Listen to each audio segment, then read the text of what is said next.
ফিরিয়া আসে না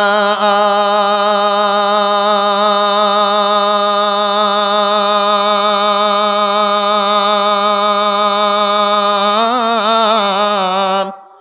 হায়রে জীবন তরি তুই একই স্রোতে প্রবাহিনী উজান বহে না আর।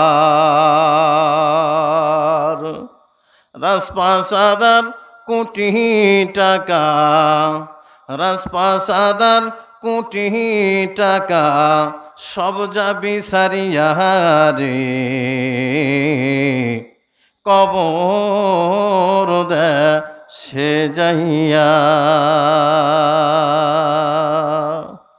আলহামদুলিল্লাহ, ভাবিচা দারুল কোরআন হাফিজিয়া মাদ্রাসা ও শিশু সদনের উদ্যোগে ৮তম বার্ষিকী বিরাট ওয়াজ ও দোয়ার মাহফিলের সম্মানিত সুযোগ্য অভিজ্ঞ সভাপতি সাহেব জনাব আলহাজ মোহাম্মদ জহরুল ইসলাম, বিশিষ্ট ব্যবসায়ী বগুড়া টেইলার্স নওগাঁ সহ মঞ্চে বসা আছেন